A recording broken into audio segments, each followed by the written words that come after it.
Moving on to next part, that is classification of unit cell. Okay, now in a cubic unit cell there are three possible locations for an atom. Okay, so atom can be located at the corner, it can be located inside the body of that unit cell, and it can also be located on the face of the unit cell. Okay, so based on the position of the constituent particles, you have unit cells classified into two categories. One we call it as primitive unit cell, and the other we call it as centered unit cell. Okay, so this classification is based on the position of constituent particles. So you have two kinds, primitive unit cells and centered unit cells. Okay, so what are these primitive unit cells? So in primitive unit cells, the constituent particles are present only at the corners of the unit cell.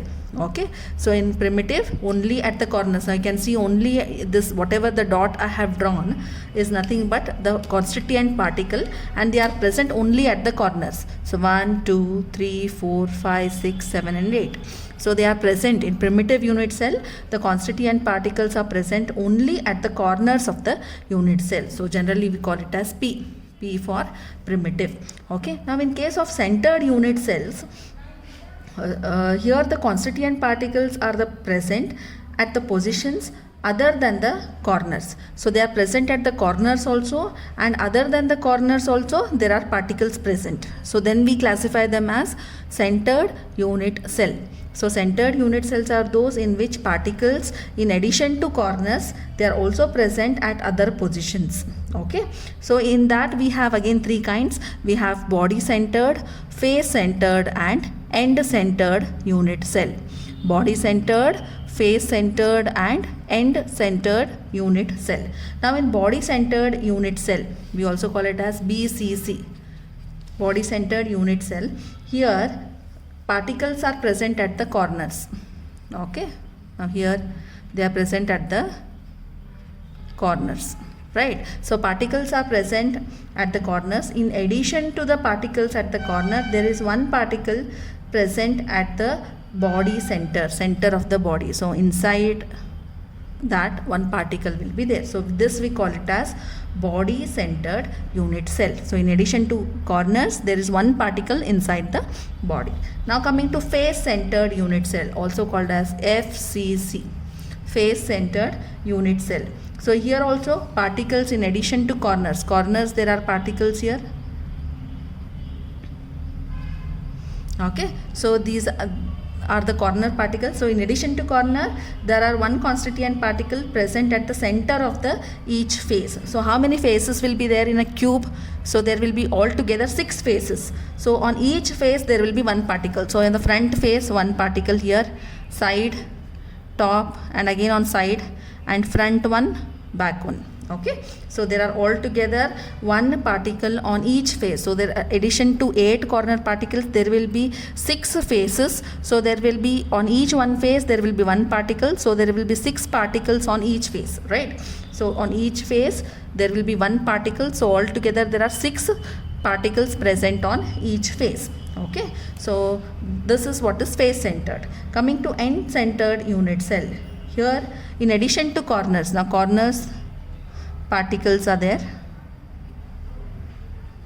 In addition to corners, what happens? There are any two opposite faces, there are one particle. So any two opposite faces, this one you can take, or these two. So here one I'll take. Okay, on any two faces there will be one particle at each face. Okay, so this is what is end centered, right? So classification of unit cell, if you consider, classify into two categories, primitive unit cells and centered unit cell. Primitive unit cells are those in which the particles are present only at the corners. Centered unit cells are those in which particles, in addition to corners, there are also some particles which are present apart from the corners. Okay, so in case of primitive, you can see particles are present only at the corner. In case of centered unit cell, you have 3 categories: body centered, face centered, end centered. In addition to 8 corners, one particle inside the body of the cube, then we call it as body centered unit cell. Face centered, in addition to 8 corners here, 6 faces will be there. On each face, 1 particle will be there. Then we call it as face centered. End centered means what? In addition to 8 corners here, any 2 opposite faces, there will be 1 particle. Okay, so 2 faces, opposite faces, there will be 1 particle. So this front face and back face I have drawn, there I have put 2 particles. So this is end centered. This is very important to understand the further things. So this you are supposed to understand it very clear. Okay, so primitive, what is primitive unit cell? What are body centered, face centered and end centered? Now we are moving on to calculation of number of particles per unit cell. Okay, so in all these unit cell, how many number of particles are there? So in order to calculate that, we are supposed to see the contribution of a particle, how much it is contributing to a unit cell. Okay, so that you are supposed to remember. So okay, so an atom which is present at the corner, okay, so corner atom if you take will be shared by 8 neighboring unit cell. Okay, so a corner atom is contributing 1/8 part of it to the unit cell, to that particular unit cell. It is considered to be contributing 1/8 part. Now why? Because here an atom or a particle is considered to be a form of a sphere. Okay, so when it is in the form of a sphere, okay, so if you look, it is in the form of a sphere. Okay, so its contribution to this particular unit cell will be how much? Corner atom, it will be 1/8 part, because the other part will be shared by the other neighboring unit cells which are present surrounding it. Okay, so corner particle is contributing how much to the unit cell? 1/8 part. Okay, center of the face, on the face. Okay, so face means what? It will be shared to this unit cell and one more to the upper side, which is adjacent unit cell, whatever will be there, to that it will be sharing. So only 2 it will be sharing. So center of the face, a particle if it is there, it will be contributing half, 1/2. Okay, so an atom at the center of the face will be shared by 2 neighboring unit cells. Therefore, its contribution will be 1/2, half. Okay, an atom at the body centered. So one atom which is present inside the body of the unit cell will be not shared by any other unit cells. So its contribution will be full. So I will be taking it as 1. So body center contribution will be 1. Edge centered. So an atom at the edge center is shared by 4 unit cell. So its contribution will be 1/4. Okay, so this you are supposed to remember. This is also very important. Okay, corner will contribute 1/8. Center of the face will contribute 1/2. Body center will contribute full 1. Edge center will contribute 1/4. So this part also you are supposed to remember. So this is very important to understand the further things what we are going to study. Moving on to calculation of number of particles per unit cell. Okay, so we are going to calculate how many number of particles are present per unit cell in simple cubic lattice, which is also referred to as primitive, body centered unit cell also called as BCC, and face centered unit cell also called as FCC. So for this calculation you should see the contribution of the atom, how much it is contributing. So we had seen corner atom is contributing 1/8, center of the face is contributing half, inside the body if the atom is present it is contributing 1 full, so we'll take it as 1. So this you are supposed to remember. Corner 1/8, center of the face half, body center 1. Okay, so first we'll take calculation of number of particles present in simple cubic unit cell, or also called as primitive unit cell. So out of these 3 you will be getting 1 at the time of your examination. Okay, so it's very important. Listen to me carefully here. So simple cubic unit cell or primitive unit cell. Okay, so this we all know that simple cubic or primitive will have only the atoms present at the corners. So how many atoms are there? So there are 8 corner atoms. 1, 2, 3, 4, 5, 6, 7, 8. So 8 corner atoms. So in primitive unit cell the atoms will be present only at the corners. Okay, so 8 corners will be there. So there are altogether 8 corner atoms. So how do you calculate the number of particles?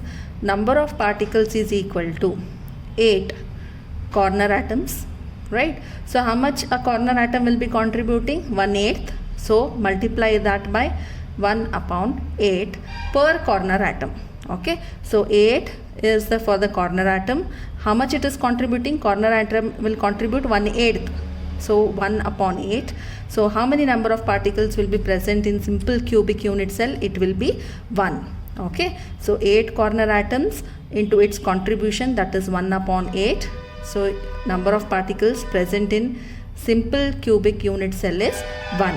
Okay, so next coming to body centered unit cell. Okay, so in body centered unit cell, what will be there? In addition to 8 corners, one atom will be present inside the body of the cell. Okay, so 8 corner atoms plus 1 which is present inside the body. So how many? 8 corner atoms plus 1 atom at the body center. So how many number of particles? Number of particles is equal to 8 corner atoms. How much it is contributing? 1 upon 8 plus how many body center are there? 1. This is body center. How much it is contributing? Into 1 full. Okay, so 8 into 1 upon 8 plus 1 into 1. So we'll give you total 2. So the number of particles present in body centered unit cell is 2. Okay, similarly for face centered unit cell. Now face centered unit cell, in the sense, in addition to 8 corners, there will be 1 atom present on each face.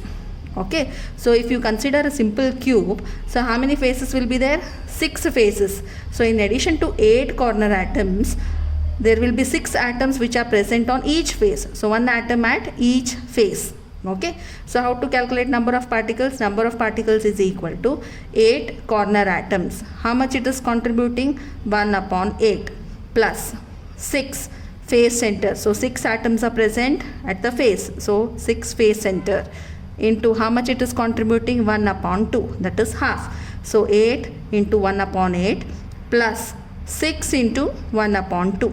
So what will be total number of particles? It will be 4. Okay, so number of particles present in FCC is 4, in BCC it is 2, in simple cubic it is 1. Okay, so the calculation of number of particles per unit cell is said to be important from the point of examination here. Okay, out of these 3, any one will be asked for your examination. Moving on to close packing in unit cells.